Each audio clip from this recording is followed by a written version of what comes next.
Doutora, em cima, a questão da soja, né, e dos transgênicos me leva a pensar e a me preocupar com a nossa região centro-oeste, que é um domínio, digamos assim, até eu acho classificado pelo senhor como com uma especificidade morfoclimática. E a gente sabe que a ocupação daquelas terras está sendo assim de forma indiscriminada e com a questão da soja. Como é que fica isso? Até por conta também da entrada dos transgênicos e essa expansão, então, da agricultura de monocultura nessa região tão especial que a gente tem no Brasil.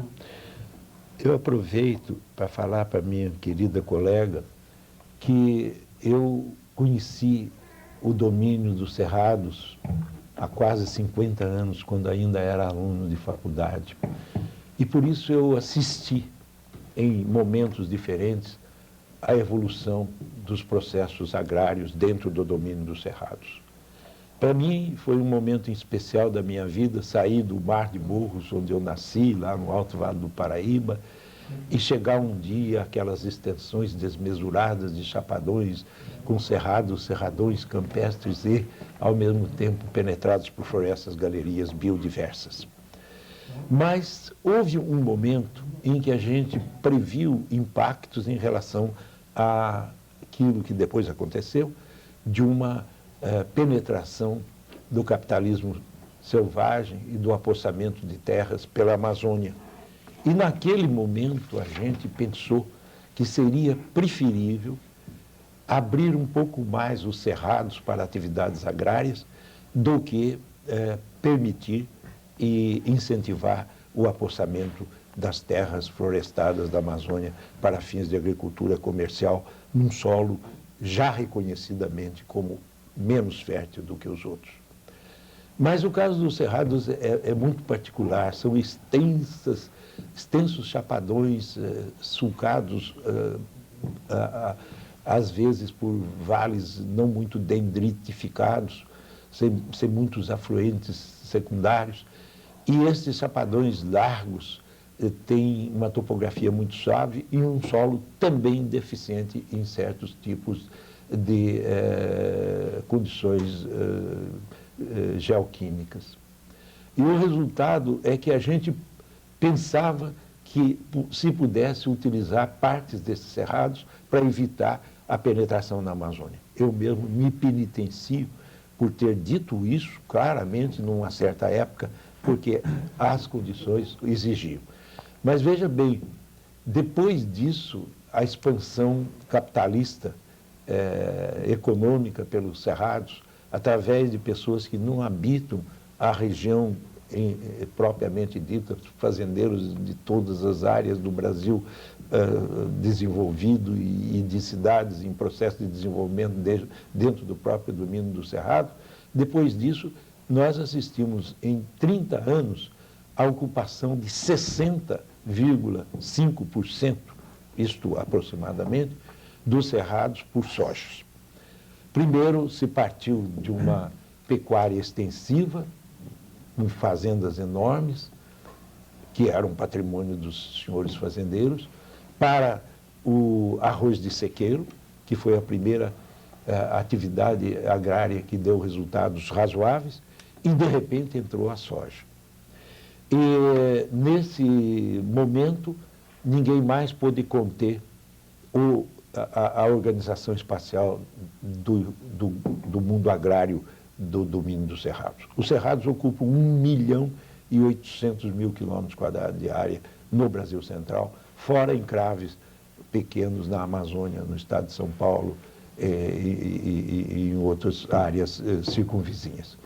Nesse sentido, 60% de 1.800.000 quilômetros quadrados equivaleram à transformação do cerrado em uma verdadeira colcha de retalho de ocupação, e ocupação essa que tende sempre a se emendar, se interconectar e criar condições caóticas. Evidentemente, não houve possibilidade, por parte dos técnicos governamentais, de fazer uma contenção desse processo caótico de ocupação e muito menos de gerenciar o domínio dos cerrados no sentido de preservar dentro das propriedades espaços contínuos e não pedacinhos e retalhos de cerrados que ficam degradados ao longo do tempo e também fazer reservas que equivalessem pelo menos a 25%, 30% do espaço total a nível regional. Não adianta deixar dentro de uma propriedade um retalho de 30 metros de cerrado por 500 metros de extensão entre sojais. Isso não é preservar biodiversidade. Mas não houve uma capacidade do governo e dos governantes a nível federal e estaduais para realmente criar um modelo de propriedade agrária intra-secas, intra-cercados, capaz de fazer esta tríplice ocupação, preservar o cerrado, ocupar espaços produtivos e obter algumas plantações em solos que não são muito razoáveis, mas como tem água sempre relativamente baixa no lençol, algumas plantações para obter madeira sem precisar usar a lenha do cerrado e sem precisar trazer madeira de áreas distantes, quer de florestas naturais biodiversas, quer de outros tipos de plantações.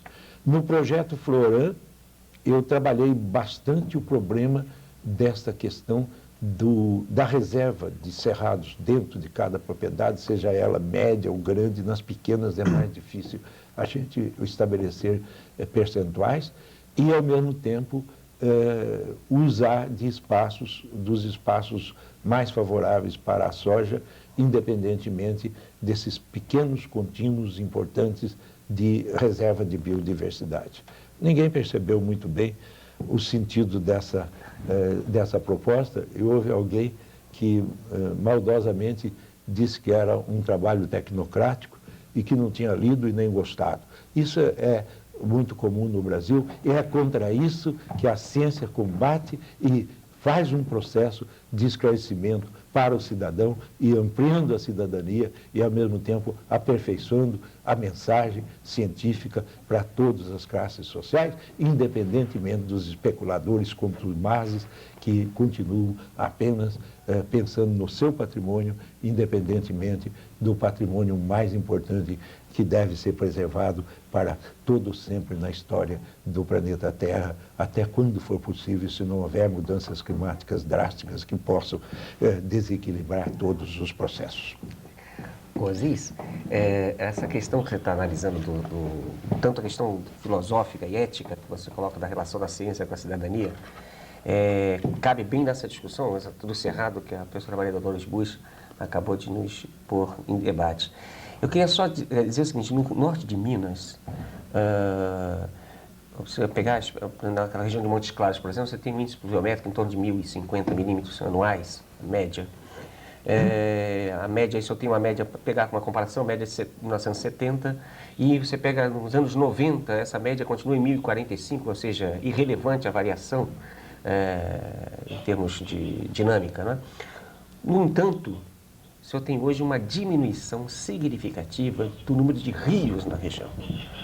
Rios que eram perenes, que passaram a deixar de ser perenes, né?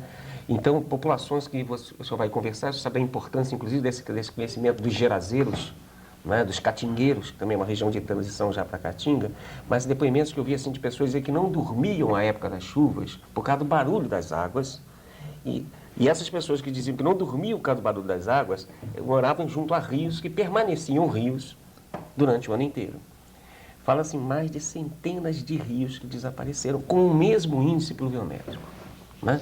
Então, quando eu vejo isso acontecendo no norte de Minas, eu fico extremamente preocupado com relação a essa questão que o Dolores levantou com relação ao cerrado, porque o cerrado, não só o uso do cerrado, enquanto a sua dinâmica biogeoquímica, né, mas também o cerrado que, na verdade, implica em uso dos rios como hidrovias, né? E aí nós temos as duas maiores áreas alagadas do planeta, ficam no Brasil: o Pantanal Mato Grossense e a região do Araguaia. E A proposta é de tornar essas duas áreas rios, né, com canais aprofundados e, portanto, tirando toda uma dinâmica, né, por pressão desse modelo de soja. Né? Eu queria que o senhor comentasse um pouco se faz sentido essa relação que eu estou fazendo, essa preocupação que eu trago de colocar em debate no Centro-Oeste essa questão do Norte de Minas, embora nós saibamos que são regiões distintas, né? Mas a média pluviométrica não são tão diferenciadas, né? E ao mesmo tempo já temos problemas de desequilíbrios hídricos sérios no norte de Minas, com conflitos, inclusive, no Riachão, por exemplo, que é um afluente do São Francisco em segundo nível, né? Que já houve conflitos sérios, onde alguns pivoteiros, né? Como eu chamo na região, os que usam o pivô, né? Consomem 3 produtores 60% da vazão do Riachão, e fica o resto de 3.000 famílias na região tendo que usar só 40% da água. Me parece que um critério de sustentabilidade é aquilo que um usando, todos podem usar. Porque quando um usa e os outros não podem usar, a sociedade não fica sustentável. Queria que o senhor refletisse um pouco sobre isso junto conosco.